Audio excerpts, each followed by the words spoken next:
Hello friends, स्वागत है आपका मेरे चैनल पे। तो आज हम बात करेंगे सीपीसी के सेकंड लेक्चर के बारे में, जो है आपका ज्यूरिसडिक्शन के ऊपर। यानी कि जो क्षेत्राधिकार होता है वो कितने प्रकार का क्षेत्राधिकार होता है, और साथ ही साथ इसमें ये भी देखेंगे कि सेक्शन 9 में जो सिविल प्रकृति लिखा हुआ है, यानी सिविल प्रकृति का वाद, सिविल नेचर का वाद कौन सा होता है। इसमें सेक्शन 15 और 16 भी हम कवर करने वाले हैं आज के सेशन में। तो बने रहिए इन तक हमारे साथ। चलिए स्टार्ट करते हैं। इस वीडियो को लाइक करें, हमारे चैनल को सब्सक्राइब कर बेल आइकन जरूर प्रेस करें हमारी न्यू वीडियो सबसे पहले देखने के लिए। तो यहाँ पे स्टार्ट करते हैं न्यायालयों की अधिकारिता, यानी कि ज्यूरिसडिक्शन। अब ज्यूरिसडिक्शन जो होता है, एक होता है सिविल में, दूसरा होता है क्रिमिनल में, यानी कि सिविल ज्यूरिसडिक्शन और क्रिमिनल ज्यूरिसडिक्शन। अब इन दोनों में डिफरेंस क्या होता है। सिविल ज्यूरिसडिक्शन जो होता है उसमें क्या किया जाता है, किसी व्यक्ति के जो प्राइवेट अधिकार होते हैं, प्राइवेट उसके अधिकार होते हैं, उसको निर्धारित किया जाता है इसके अंतर्गत। जैसे पूजा के लिए बाद हो गया, इसमें जो सिविल नेचर के बाद होते हैं ना, सिविल नेचर के जो केसेस होते हैं उनको डील किया जाता है। और व्यक्तियों के क्या किया जाता है, इसमें राइट्स डिसाइड किया जाता है, निर्धारित किया जाता है। अगर किसी व्यक्ति का अधिकार का उल्लंघन हुआ है तो उस अधिकार को पुनः वापस दिलाने का काम सिविल करता है। और दूसरा यहीं पे हम बात करें अगर क्रिमिनल ज्यूरिसडिक्शन की, तो क्रिमिनल ज्यूरिसडिक्शन क्या होता है, यहाँ पे अपराध होता है और अपराध के लिए पनिशमेंट दी जाती है, यानी वहाँ पे सज़ा होती है। जैसे आईपीसी आप देखते हो, इंडियन पिनल कोड, उसमें क्या बताया गया है, उसमें पनिशमेंट्स बताई गई हैं, कई तरह के अपराध बताए गए हैं, और उस अपराध के बारे में उसमें पनिशमेंट दी हुई, दंड दिया हुआ है कि अगर वो कोई व्यक्ति वो करता है वह अपराध, तो उसके लिए पनिशमेंट वहाँ पर लिखी हुई है। तो ये दोनों में अंतर समझ में आया होगा। तो यहाँ पे क्या होता है, सिविल में क्या किया जाता है, या तो कंपनसेशन दिलाया जाएगा, या फिर किसी के राइट्स वॉलेट हुए हैं तो उस राइट्स को पुनः से उसको दिलाया जाएगा। अगर जिसे किसी की प्रॉपर्टी को कोई कब्जा कर लेता है तो उसको वापस उस कब्जे को दिलाया जाता है, और साथ ही साथ कंपनसेशन भी दिलाया जाता है। लेकिन यहाँ पे क्रिमिनल ज्यूरिसडिक्शन क्या किया जाता है, यहाँ पे पनिशमेंट दी जाती है। तो ये हो गया आपका सिविल और क्रिमिनल ज्यूरिसडिक्शन। अब जो ज्यूरिसडिक्शन शब्द है, अब इस ज्यूरिसडिक्शन शब्द को ना कहीं भी परिभाषित नहीं किया। आप सीपीसी को उठा के देख लो, आपको ज्यूरिसडिक्शन या क्षेत्राधिकार कहीं परिभाषित नहीं मिलेगा। ये एक लीगल मैगजीन था, ठीक है, लैटिन मैगजीन था, जूरिस एंड डिक्टो। जूरिस का मतलब क्या होता है, लॉ होता है, ठीक है। और यहाँ पे डिक्टो मतलब उसके अधिकार जो बताते हैं, लीगल एंटिटी जो प्रोवाइड कराता है वो चीज़, यानी कि legal entity to enact justice, यानी जो न्याय है उसको दिलाने के लिए ना एक लीगल एंटिटी दी जाती है किसी अथॉरिटी को, ठीक है। अगर उनके पास ये पावर नहीं रहेगी, जुरिस्डिक्शन नहीं रहेगा, तो वो क्या न्याय सही से नहीं कर पाएंगे। तो यहाँ पे ये चीज़ है। इसमें देखिए केस लॉ, दो केस लॉ हैं आपके। Official trustee versus Sachindra Nath 1969 का केस है। अब ये सचिंद्र नाथ का केस था, इसमें क्या बोला गया था कि जो न्यायालय को क्षेत्राधिकार दिए जाते हैं, यानी कि जो कोर्ट है, कोर्ट को अगर कोई क्षेत्राधिकार मिला है कि उस क्षेत्राधिकार के अंतर्गत वो मामले को सुन सकता है, तो केवल सिर्फ क्षेत्राधिकार इसलिए नहीं मिला है कि वह मामले को सुने, साथ ही साथ इसलिए भी मिलता है क्षेत्राधिकार ताकि वह मामले को अगर सुनते हैं तो प्रॉपर तरीके से उसको सुनने के बाद उसमें एक निर्णय भी पारित कर सकें। तो ये बोला गया था आपका सचिंद्र नाथ वाले केस में, 1969 का मामला था। और एक केस और आता है हृदय नाथ राय बनाम अखिल चंद्र राय, जो 1928 का है, 1928 का यहाँ पे ये केस है, ठीक है। अब ये जो हृदय नाथ का केस था, इसमें क्या बोला गया था, इसमें कलकत्ता हाई कोर्ट था। कौन था, कलकत्ता हाई कोर्ट। अब कलकत्ता हाई कोर्ट ने इसमें क्षेत्राधिकार की परिभाषा बताई थी। परिभाषा क्या बताया था इसमें, यह बताया था कि न्यायालय जो है, ठीक है, जो क्षेत्राधिकार है वो न्यायालय की एक न्यायिक शक्ति होती है। जो जुडिशियल पावर की बात करें, जुडिशियल पावर होती है किसकी, एक न्यायालय की, जो क्या करता है, उस पावर को यूज करते हुए उन किसी भी केस को वो सुनती है, और साथ ही साथ जो उसके वाद कारण है, किस कारण से वो केस फाइल हो रहा है, इंस्टीट्यूट हो रहा है, अगर केस इंस्टीट्यूट कर रहे हैं तो किस कारण से, कोई ना कोई यहाँ पे कॉज ऑफ एक्शन अराइज हुआ होगा, जिस कारण से उनके बीच में यहाँ पे कॉन्फ्लिक्ट हुआ और यहाँ पे वाद के रूप में संचित किया गया। और उस वाद के कारणों को जो भी होंगे उनको डिसाइड करने का काम कैसे मिलता है न्यायालय को, क्षेत्राधिकार के माध्यम से। अगर क्षेत्राधिकार नहीं होगा तो वो मामले को सुनवाई नहीं कर सकते हैं, ठीक है। तो यहाँ पे जो जो भी वाद के कारण होंगे उनको डिसाइड करके निर्णय सुनाने का काम है ये क्षेत्राधिकार का, ठीक है। क्षेत्राधिकार यहाँ पे उनको मिल गया है, तो ये बात को सुनेंगे सही तरीके से, और उसके बाद उसका जो विनिश्चय होगा वो किया जाएगा उसके द्वारा, अथॉरिटी के द्वारा। ये तो हो गई बात आपकी। अब यहाँ पर हम बात करें कि जो क्षेत्राधिकार है या फिर अधिकारिता है वो कितने प्रकार की होती है। 4 तरह की अधिकारिता यहाँ पे आपको देखने को मिल रही। जैसे कि पहला आप देखोगे स्थानीय अधिकारियाँ, यानी कि लोकल ज्यूरिसडिक्शन इसको बोला जाता है, ठीक है, या फिर इसको बोल सकते हो आप टेरिटोरियल ज्यूरिसडिक्शन, या लोकल ज्यूरिसडिक्शन या फिर टेरिटोरियल ज्यूरिसडिक्शन, ये दोनों आप यहाँ पे इसको बोल सकते हो। दूसरा आता है आपका धन संबंधी यानी पिक्यूनरी ज्यूरिसडिक्शन, जो सेक्शन 6 में आपको बताया गया है। उसके बाद है नेक्स्ट आता है विषय वस्तु यानी सब्जेक्ट मैटर से रिलेटेड जो भी आपका क्षेत्राधिकार है, यानी कि सब्जेक्ट मैटर डिसाइड कर दिया जाता है कि ये सब्जेक्ट मैटर के जो केस हैं सिर्फ ये कोर्ट सुनेंगे। जैसे आप देखते होगे अगर डाइवोर्स के मामले होते हैं तो डाइवोर्स के मामले कौन सुनता है, सिर्फ फैमिली कोर्ट के पास यहाँ पर पावर रहती है। यानी कि सब्जेक्ट मैटर क्या है, विषय वस्तु क्या है यहाँ पर डाइवोर्स। अब यहाँ पे और या फिर अगर लेबर से संबंधित मामले हैं तो कौन सुनेगा, लेबर कोर्ट सुनता है। अगर कंज्यूमर से रिलेटेड मामले हैं तो यहाँ पे कौन सुनेगा, कंज्यूमर फोरम सुनेगा, ठीक है। लेकिन ये भी चीज़ डिसाइड कर दी जाती है कि अगर कोई ऐसा वाद है जो किसके द्वारा, उस न्यायालय के द्वारा नहीं सुना जाएगा। जैसे स्मॉल कॉज कोर्ट होती है, ठीक है ना, स्मॉल कॉज कोर्ट, तो इसके पास क्या अधिकार नहीं है यहाँ पे क्षेत्र, इसको क्या नहीं दिया गया है कि ये एसआरए जो एसआरए होता है ना, इस मामले इसको नहीं सुन सकती है। साथ ही साथ यदि स्थावर संपत्ति के विभाजन संबंधी मामले हैं वो भी ये नहीं सुन सकती। कौन, स्मॉल कॉज कोर्ट होती है जो। ये चीज़ हो गई विषय वस्तु। उसके बाद आता है आरंभिक या अपीली अधिकारिता या क्षेत्राधिकार। फर्स्ट इंस्टांस कोर्ट इसको बोला जाता है यहाँ पर, आरंभिक या अपीली अधिकारिता वाले में। अब इसको हम डिटेल में आगे डिस्कस करेंगे। सबसे पहले तो आप ये देखिए कि जो धारा 9 है वो क्या बात करती है। धारा 9 क्या कहती है, जब तक वर्जित ना हो, ये जो ऊपर जितने भी 4 प्रकार बताएं इसको हम आगे डिस्कस करेंगे धीरे धीरे। लेकिन सेक्शन 9 जो है उसको पढ़ना सबसे ज़्यादा इंपॉर्टेंट, क्योंकि ज्यूरिसडिक्शन से रिलेटेड इस सारे जो सारे सेक्शन हैं जो लेके आया हूँ वो आपको मिलेंगे ज्यूरिसडिक्शन से रिलेटेड। तो यहाँ पे देखिए, जब तक वर्जित ना हो न्यायालय सभी वादों का विचारण करेंगे। यानी कि अगर न्यायालय को उन वादों के सिवाय जिनका उनके द्वारा संज्ञान अभिव्यक्त या विवक्षित रूप से वर्जित है, सिविल प्रकृति के सभी वादों का विचारण की अधिकारिता होगी। अब जैसे देखिए कोई भी कोर्ट है, सिविल कोर्ट है, ठीक है, कौन है, सिविल कोर्ट है, तो उसको इतनी अधिकारिता है कि वो किसी भी तरह का जो भी सिविल मामले हो, सिविल प्रकृति के वाद हों, क्या कर सकता है, उसको ट्राई कर सकता है, उसका विचारण कर सकता है, ठीक है। लेकिन यहाँ पे क्या होना नहीं होना चाहिए, संज्ञान अव्यक्त या विवक्षित रूप से वर्जित ना हो। यानी कि अगर किसी कोर्ट को ये मना किया गया है कि आप ये मामले नहीं सुन सकते हैं तो उसको नहीं सुनेगा। अदरवाइज यहाँ पे जितने भी सिविल प्रकृति के वाद होंगे, सिविल प्रकृति के वाद क्या होंगे इसको हम लास्ट में डिस्कस करेंगे, ठीक है, कि कौन कौन से सिविल प्रकृति के वाद होते हैं। ये एग्जाम में पूछा था, प्री में भी पूछा जाता है, तो कुछ लिस्ट लेके आए हो, उसमें आप देखिएगा, उसमें आपको समझ में आएगा सिविल प्रकृति के बाद।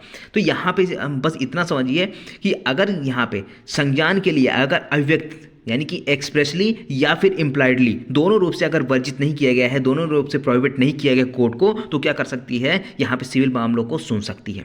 सारे न्यायालयों को, सिविल न्यायालयों को यहाँ पे अधिकार होता है कि वो ट्राई कर सकती है, चाहे कोई सा भी सिविल प्रकृति का वाद हो। ये तो बात होगी कि यहाँ पर ट्राई करने का। अब एक सेक्शन और आता है सेक्शन 15। सेक्शन 15 क्या कहता है कि वह न्यायालय जिसमें वाद संसित किया जाएगा। अब वाद संसित कहाँ किया जाएगा, तो ये देखिए, ये कहता है कि हर वाद उस निम्नतम श्रेणी के न्यायालय में संसित किया जाएगा जो उसका विचारण करने के लिए सक्षम है। जैसे सबसे निम्नतम श्रेणी की कोर्ट कौन सी होती है, द्वितीय वर्ग व्यवहार न्यायाधीश, उसके ऊपर होते हैं प्रथम वर्ग व्यवहार न्यायाधीश, ठीक है, उसके ऊपर होते हैं जो आपके जो मुख्य न्यायिक मजिस्ट्रेट रहते हैं, उनको पावर यहाँ पे दी जाती है, ठीक है। तो यहाँ पे रहता है ये सारी चीज़। सबसे निम्नतम कोर्ट कौन सी होगी, सेकंड क्लास की, तो सेकंड क्लास के पास यहाँ पे सबसे पहले फर्स्ट इंस्टांस कोर्ट कौन सी होगी, सेकंड क्लास वाली, जो द्वितीय वर्ग व्यवहार न्यायाधीश है, उसके पास क्या किया जाएगा, वाद को संस्थित किया जाएगा। तो ये हो गई संस्थित करने की और क्षेत्राधिकार के बारे में कि कौन सा मामला, कौन सा न्यायालय इसको ट्राई कर सकता है। अब बात करते हैं अधिकारिता की। तो पहला अधिकारिता जो हमने देखा था वो क्या था, स्थानीय अधिकारिता। ये स्थानीय अधिकारिता कौन, ये गवर्नमेंट डिसाइड करता है। गवर्नमेंट डिसाइड करता है कि कौन कोर्ट की यहाँ पे अधिकारिता कितनी होगी, स्थानीय अधिकारिता। जैसे आप देखते होंगे अगर कोई डिस्ट्रिक्ट जज है, ठीक है, जो डिस्ट्रिक्ट जज होता है उसकी पावर कहाँ तक होती है, अधिकारिता सिर्फ एक ज़िले में होती है। कहाँ पे होती है, सिर्फ एक ज़िले में, ज़िले के बाहर के मामले वो नहीं सुन सकता है। उसी तरह से अगर आप हाई कोर्ट की बात करते हो तो जो हाई कोर्ट है वो सिर्फ एक स्टेट के मामले सुन सकता है, दूसरे स्टेट का नहीं सुन सकता। हालांकि कुछ जो हाई कोर्ट्स हैं वो 2 स्टेट के भी काम करते हैं, ठीक है ना, 2 स्टेट का एक हाई कोर्ट है कहीं कहीं। तो इसी तरह से आप जहाँ का अधिकारिता दिया गया है ना, स्थानीय अधिकारिता डिसाइड किया जाता है। जैसे एमपी का है तो कहाँ का होगा, सिर्फ एमपी के मामले सुनेंगे, दूसरे स्टेट का मामला यहाँ पे सुना नहीं जाएगा। तो ये स्थानीय अधिकारिता होती है, यहाँ पे उनका लोकल एक जुरिस्डिक्शन बनाई जाती है। दूसरा आता है आपका धन संबंधी अधिकारिता। धन संबंधी अधिकारिता आपको सेक्शन 6 में मिलने वाला है। सेक्शन 6 क्या कहता है, अव्यक्त रूप से जैसा उपबंधित है उसके सिवाय इसकी किसी बात का प्रभाव ऐसा नहीं होगा कि वह किसी न्यायालय को उन वादों पर अधिकारिता दे दे जिनकी रकम या जिनकी विषय वस्तु का मूल्य उसकी मामूली अधिकारिता से धन संबंधी सीमाओं से अधिक हो। अब यहाँ पे इसका मतलब क्या होता है कि अगर कोई कोर्ट है, ठीक है, जैसे प्रथम वर्ग या द्वितीय वर्ग व्यवहार न्यायाधीश है, उसको अगर यहाँ पे बोला गया है कि आप सिर्फ 5 लाख रुपए तक के मामले सुन सकते हो, इससे ज़्यादा के मामले आप नहीं सुन सकते हो, तो यहाँ पे जो द्वितीय वर्ग व्यवहार न्यायाधीश है ना, वो 5 लाख से अधिक के मामले नहीं सुन सकता है। यहाँ पे सबकी एक डिसाइड रहती है कि कौन कितने तक के मामले सुन सकता है, ठीक है। तो उनकी धन संबंधी अधिकारिता होती है कि 5 लाख रुपए तक के मामले सुन सकता है, उससे ऊपर का जो कोर्ट होगा 10 लाख रुपए तक के मामले सुन सकता है। इस तरह के यहाँ पे डिसाइड कर दिए जाते हैं। तो ये जो डिसाइड किया गया है ना, एक तो यहाँ पे देखिए मध्य प्रदेश सिविल न्यायालय अधिनियम है, इसमें क्या किया गया है, प्रथम वर्ग के लिए 10 लाख रुपये तक बोला गया, 10 लाख रुपये तक के मामले सुन सकते हो, द्वितीय वर्ग के लिए 2.5 लाख रुपये तक के मामले सुन सकते हो। ये तो हो गए मध्य प्रदेश सिविल न्यायालय अधिनियम, इसके तहत यहाँ पे डिसाइड किया जाता है। अब यहाँ पे हो सकता है इसको बढ़ा दिया गया हो अभी, ठीक है। तो यहाँ पे क्या होता है, ये प्रथम वर्ग ये द्वितीय वर्ग ये धन संबंधी अधिकारिता होती है कि यह डिसाइड कर दिया जाता है कि कौन सा कोर्ट कितने तक के मामले सुनेगा, ठीक है। ये पहले का रिकॉर्ड है शायद, तो यहाँ पे मेरे लेके आए हैं फॉर एग्जांपल।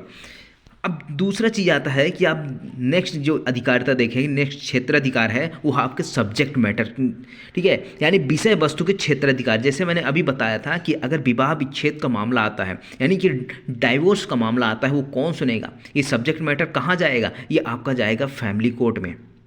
लेबर से रिलेटेड मामले आते हैं, श्रम मामले आते हैं, ये कहाँ जाएगा, श्रम मामले आपके जाएगा लेबर कोर्ट में, श्रम न्यायालय में जाएगा, वहीं पर इस मामले को सुना जाएगा। उपभोक्ता से संबंधित मामले आते हैं तो कहाँ जाएगा, उपभोक्ता फोरम में जाएगी, यानी कंज्यूमर फोरम जो होता है वहाँ पे जाता है, फर्स्ट इंस्टांस कोर्ट यही कहलाएगी। उसके बाद अगर आप अपील करने के प्रावधान अगर कहीं दिए हैं तो आप वहाँ पे जा सकते हैं। ये चीज़ हो गई आपकी। अब नेक्स्ट आता है आपका, अब यहाँ पे एक चीज़ और देखिए, यहाँ पे क्या लिखा है कि प्रेसिडेंसी लघुवाद न्यायालय के पास अधिकारिता ना होना, यानी कि जो प्रेसिडेंसी लघुवाद न्यायालय होते हैं ना, उनके पास क्या अधिकारिता नहीं है। अब प्रेसिडेंसी जो लघुवाद न्यायालय है वो कहाँ पे बताया गया है, वो आपका सेक्शन 8 में बताया गया है। सेक्शन 8 CPC का आप देखोगे तो वहाँ पर प्रेसिडेंसी लघुवाद न्यायालय बताए गए। उनको यहाँ पे क्या अधिकार नहीं है कि ब्रिटिश अंतोष अधिनियम यानी SRA से रिलेटेड मामले ये नहीं सुनेंगे, स्थावर संपत्ति के विभाजन संबंधित मामले ये नहीं सुनेंगे, इनके पास कोई अधिकार नहीं है। तो यहाँ पे क्या है, इनके पास क्षेत्राधिकार इस मामले को सुनने का बिल्कुल भी नहीं है, तो ये नहीं सुन सकते। अगर सुनते हैं तो क्या होगा, ये वॉइड हो जाएगा। उनका अगर निर्णय आता भी है तो क्या हो जाएगा, वॉइड, क्योंकि उनके पास क्षेत्राधिकार नहीं था, जुरिस्डिक्शन नहीं था। अब यहाँ पे सब्जेक्ट मैटर संबंधित यहाँ पे एक सेक्शन है, सेक्शन कौन सा, सेक्शन 16। सेक्शन 16 क्या कहता है कि वादों का वहाँ संचित किया जाना जहाँ विषय वस्तु स्थित है। आप जिस सब्जेक्ट मैटर के ऊपर आप वाद लाना चाहते हो, केस लाना चाहते हो, तो उससे रिलेटेड आपको जो मामला है वो कहाँ पर इंस्टीट्यूट करना होगा, तो ये चीज़ यहाँ पे बताई गई है। अब देखिए, किसी विधि द्वारा विहित धन संबंधी या अन्य परिचयों का अधीन रहते हैं, यानी कि धन संबंधी अभी हमने पढ़ा, धन संबंधी एक अधिकारिता होती है कि कौन सा कोर्ट कितने तक के मामले सुन सकता है, कितने रुपए तक के मामले सुन सकता है, उसके अधीन रहते हुए या फिर अन्य जो लिमिटेशन बताई गई है उस लिमिटेशन के अधीन रहते हुए वे वाद जो, अब कौन से वाद किससे रिलेटेड, जैसे भाटक का मतलब जो रेंट होता है, किराए से रिलेटेड है, लाभ के सहित या रहित स्थावर संपत्ति के प्रत्युद्धरण, यानी कि जो स्थावर संपत्ति है, इमूवेबल प्रॉपर्टी, उसके अगर रिकवरी के लिए वाद है, या फिर स्थावर संपत्ति के विभाजन के लिए, यानी कि अगर कोई इमूवेबल प्रॉपर्टी है उसको डिस्ट्रीब्यूट करना है, उसका विभाजन करना है, पार्टीशन करना है, उसके लिए सूट, या फिर स्थावर संपत्ति के बंधक की जो उस भाग के 10वें पूर्वबंध विक्रय मोचन के लिए, यानी फोरक्लोजर की बात करता है। डी नंबर कहता है स्थावर संपत्ति के किसी अन्य अधिकारी या हित के अवधारण के लिए। उसके बाद नेक्स्ट आता है आपका स्थावर संपत्ति के प्रति किए गए दोष के लिए, प्रतिकर के लिए, कुर्की आदि के लिए। ये जो इतने सारी लिस्ट बताई गई है 5-6, तो इसमें क्या होगा, अगर इससे रिलेटेड मामले हैं तो अगर विषय वस्तु वहाँ की है तो ये कहाँ पे संचित किया जाएगा, उस न्यायालय में संचित किया जाएगा जिसकी अधिकारिता की स्थानीय सीमाओं के भीतर वह जो विषय वस्तु है वो स्थित है। अब जैसे ए नाम का कोर्ट है, ठीक है, इसकी जो ज्यूरिसडिक्शन है सिर्फ यहाँ तक की है, ठीक है। फिर से बनाता हूँ, ये जो ए नाम का कोर्ट है इसकी ज्यूरिसडिक्शन कहाँ से कहाँ तक है, सिर्फ इसके इस बाउंड्री के अंदर की है। अब जो स्थावर संपत्ति है मान लीजिए यहाँ पर रहती है, अगर स्थावर संपत्ति यहाँ की है तो ज्यूरिसडिक्शन किसको होगा, ए नाम के कोर्ट को होगा। अगर बी नाम की कोर्ट यहाँ पे है तो इसको तो ज्यूरिसडिक्शन होगा नहीं कि आप यहाँ पे मामले को संचित कर सके। क्यों? क्योंकि विषय वस्तु जो है वो ए नाम के कोर्ट के ज्यूरिसडिक्शन में आती है, आप यहीं पर मामला फाइल कर सकते हो। लेकिन प्रोविजो एक और है, ठीक है ना। प्रोविजो यहाँ पे एक क्या कहता है कि प्रतिवादी के द्वारा यह निमित्त धारित स्थावर संपत्ति के संबंध में अंतोष की या ऐसी संपत्ति के प्रति किए गए दोष के लिए प्रतिकर की अभिप्राप्ति के लिए वाद, जहाँ चाहा गया अंतोष उसके स्वीय आज्ञानुवर्तन के द्वारा पूर्ण रूप से प्राप्त किया जा सकता है उस न्यायालय में जिसकी अधिकारिता की स्थायी सीमाओं के भीतर प्रतिवादी वास्तव में प्रतिवादी निवास करता है, कारोबार करता है, अभिलाभ के लिए स्वयं काम करता है, संचित किया जा सकेगा। अभी यहाँ पे हमने पढ़ा कि जो वाद है वो कहाँ संचित किया जाएगा स्थावर संपत्ति से रिलेटेड, जहाँ पे वो सब्जेक्ट मैटर है जिस अधिकारिता में आता है उसी अधिकारिता में क्या करना होगा, मामले को संचित करना होगा। लेकिन जो हमारा प्रोविजो है, प्रोविजो थोड़ा अलग बोलता है। प्रोविजो क्या बोलता है कि यदि मान लीजिए जैसे मनी डिक्री की है बात करें, एक ए नाम का व्यक्ति है और एक बी है, ठीक है। ए ने क्या किया, मनी सूट फाइल किया, मान लीजिए 50 लाख रुपए का, या फिर 50 लाख रुपए का मनी सूट फाइल किया कि बी से हमको क्या करना है, पैसे लेने हैं। अब यहाँ पे क्या होता है कि भाई डिक्री तो हो गई, डिक्री जो सी नाम का कोर्ट था, सी ने बोल दिया कोर्ट ने कि जो बी है उसको 50 लाख रुपए किसको देने हैं, ए को देने हैं, ठीक है। तो ए कौन हो गया, ए डिक्रीदार हो गया, और इन बी कौन हो गया, निर्णीत ऋणी हो गया, यानी कि बी को पेमेंट करना है, और ए कौन, ए क्या करेगा, ए उस पेमेंट को प्राप्त करेगा। अब यहाँ पे जब एग्जीक्यूशन की बात आती है, निष्पादन की बात आती है उस डिक्री की, तो बी इनकार कर देता है, बी कहता है मैं यहाँ पे अभी नहीं दे रहा हूँ। जब इनकार कर देता है ना, तो यहाँ पे एक टर्म आती है स्वीय आज्ञानुवर्तन, यानी पर्सनल ओबीडियंस का मतलब। अब पर्सनल ओबीडियंस का मतलब क्या होता है, या तो बी की गिरफ्तारी करके, इसको नोट करिएगा, ठीक है, या तो बी की गिरफ्तारी करके, या फिर बी की संपत्ति को कुर्क करके, या फिर बी की जो प्रॉपर्टी है उसको विक्रय करके। इन तीनों तरीके से, गिरफ्तार, कुर्क और विक्रय, ये तीनों में से किसी भी तरीके से अगर यहाँ पे उसका एक पैसा वापस मिल सकता है तो यहाँ पे क्या किया जाएगा, इसके बी के पर्सनल ओबीडियंस के कारण यहाँ पे कहीं भी केस फाइल किया जा सकता है। अब जैसे मान लीजिए बी की जो प्रॉपर्टी है वो एक सी नाम के कोर्ट के अधिकारिता में रहती नहीं, वो कहीं और प्रॉपर्टी है, डी नाम की कोर्ट है उसकी अधिकारिता में है, तो यहाँ पे जो सब्जेक्ट मैटर है वो कहाँ है, डी नाम के कोर्ट की अधिकारिता में है। तो फिर भी यहाँ पे क्या किया जा सकता है, जो सूट है इसके पर्सनल ओबीडियंस के कारण यहाँ पे फाइल किया जा सकता है दूसरी जगह, ठीक है। तो ये चीज़ यहाँ पे क्या कहलाता है, आपका पर्सनल ओबीडियंस, स्वीय आज्ञानुवर्तन, यानी कि स्थावर संपत्ति कहीं कहीं भी हो, लेकिन अगर डिक्री हो गई है और डिक्री के उसके रिलीफ करने के लिए यानी संतोष प्राप्त करने के लिए वहाँ कहीं भी यहाँ पे सूट फाइल किया जा सकता है, चाहे जहाँ पे अभिलाभ के लिए काम करता हो प्रतिवादी, या फिर प्रतिवादी निवास करता है, या फिर कारोबार करता है, ठीक है, वहाँ पर क्या किया जा सकता है, ये चीज़ होनी चाहिए। अब यहाँ पे देखिए नेक्स्ट आता है आपका आरंभिक या अपीलीय अधिकारिता। आरंभिक या अपीलीय अधिकारिता का मतलब क्या होता है कि first instance court. First instance court का मतलब क्या होता है, जैसे हमने पढ़ा था ना सेक्शन 15 पढ़ा, सेक्शन 15 में क्या कहता है कि जो वाद संचित किया जाएगा वो सबसे पहले कहाँ संचित किया जाएगा, सबसे निम्नतम श्रेणी की कोर्ट में किया जाएगा। तो जो वाद सबसे निम्नतम श्रेणी की कोर्ट में किया जा रहा है ना, वो क्या कहलाता है, फर्स्ट इंस्टांस कोर्ट कहलाता है, फर्स्ट इंस्टांस कोर्ट कहलाता है। यानी कि जहाँ पर आप पहली बार केस को फाइल करते हैं उसको फर्स्ट इंस्टेंस कोर्ट बोला जाता है। या फिर जैसे मान लीजिए ए नाम का सबसे निचली कोर्ट कौन सी थी, ए थी, ए के पास आपने क्या किया, सूट फाइल किया और आपके खिलाफ डिक्री चली गई, यानी कि आप चाहते हो अब उससे अपील करना। तो जो अपील करोगे, पहली जो अपीली कोर्ट होगी उसको क्या बोला गया, फर्स्ट इंस्टांस कोर्ट, अपीली कोर्ट, ठीक है ना, फर्स्ट इंस्टांस अपीली कोर्ट, अपीलेट कोर्ट, यानी कि पहली बार जहां आप अपील करते हो उसको बोला जाता है आरंभिक और अपीली अधिकारिता। ये हो गई, यानी कि जो ओरिजिनल ज्यूरिसडिक्शन होती है, कहाँ से आप स्टार्ट करना चाहते हो, तो ये हो गया आपका। अब बात आती है कि जो आपने पढ़ा था सिविल प्रकृति के बाद, सिविल प्रकृति के बाद क्या होते हैं, ऐसे बात जिसमें किसी व्यक्ति या व्यक्तियों के वर्ग के महत्वपूर्ण अधिकार हो, जैसे मैंने स्टार्टिंग में बताया था कि ये जो सिविल प्रकृति होती है, सिविल जो जुरिसडिक्शन होता है वो किसके बारे में होता है, जो आपके अधिकारों को सुरक्षित रखता है, ठीक है, आपके अधिकार को क्या करता है, अगर आपसे छीन गए हैं आपके अधिकार तो उसको वापस दिलाना, ये क्या है, ये सिविल जुरिसडिक्शन के अंतर्गत आता है और ये सिविल प्रकृति के बाद होते हैं।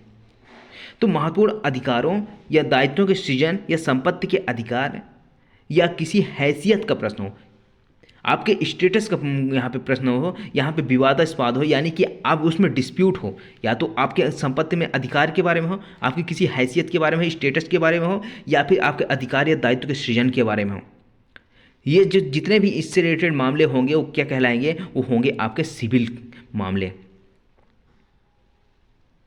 ठीक है।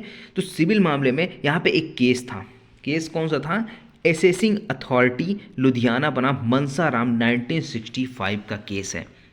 इसमें क्या बोला गया है, कहा गया है कि सिविल अधिकार से तात्पर्य ऐसे अधिकार से है जो किस व्यक्ति को राज्य का नागरिक होने के नाते, यानी कि जो राज्य का नागरिक होने के नाते प्राप्त है। अब चाहे आपको जो ऐसा अधिकार प्राप्त हुआ है किसी अधिनियम के तहत, यानी ये किसी एक्ट के तहत प्राप्त दिया गया हो, या फिर अन्यथा किसी भी तरह से यह अधिकार आपको प्राप्त हो, कौन सा अधिकार, जो नागरिक के होने के नाते आपको अधिकार प्राप्त हुए हैं ना, अगर उसका वायलेशन होता है तो उसको आप वापस ले पाने के लिए क्या कर सकते हैं, सूट फाइल कर सकते हैं, और उस सूट कैसा होगा, सिविल केस होगा, जब आप सिविल वाद फाइल करेंगे। अब यहाँ पे कुछ लिस्ट बताई गई है जिसको आपको नोट डाउन करना है और ये एग्जाम में पूछे जाते हैं कि यहाँ पे जैसे संपत्ति संबंधी वाद है वो कौन सा वाद है, तो आप क्या लगाना है, सिविल प्रकृति का। मंदिर और अन्य धार्मिक संपत्ति से संबंधित वाद है। पूजा के अधिकार से संबंधित वाद, ये किसमें बोला गया था, मुनियांडी कोने बनाम श्री रामनाथ सीतापति हेरिडेटी है ये मंगलनाथ स्वामी मंदिर 1982 का।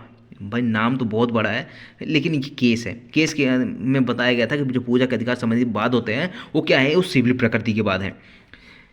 उसके बाद नेक्स्ट आता है मृत को दफनाने के अधिकार से संबंधित वाद है। विवाह विच्छेद का वाद है, डाइवोर्स का, लेखा विषय यानी अकाउंट से रिलेटेड अगर कोई मैटर आता है तो उसमें अगर अकाउंट से में कोई डिस्प्यूट होता है तो उससे रिलेटेड अगर वाद संसित करना चाहते हो क्या है, सिविल वाद होगा। अंशदान के लिए वाद, साझेदारी विषय यानी पार्टनरशिप, विधानमंडल के अधिनियमों की विधिमान्यता संविधानिकता संबंधित, यानी कि जो विधानमंडल के जो अधिनियम बनाए गए हैं उनको आप चैलेंज करना चाहते हो, उसकी जो लीगैलिटी को चैलेंज करना चाहते हो, ठीक है, कॉन्स्टिट्यूशनल इसमें वैलिडिटी है कि नहीं है, वैलिडिटी है कि नहीं, ठीक है ना, अगर संविधान के अनुरूप चलता है तो ठीक है, या अगर इस तरह के जो मामले होते हैं ना वो क्या कहलाते हैं, वो आपके सिविल वाद कहलाएंगे, ठीक है। तो आपको समझ में आया होगा जुरिसडिक्शन क्या होता है, जुरिसडिक्शन के प्रकार क्या होते हैं, सिविल जुरिसडिक्शन, क्रिमिनल जुरिसडिक्शन, ये सब आपको समझ में आया होगा, ठीक है।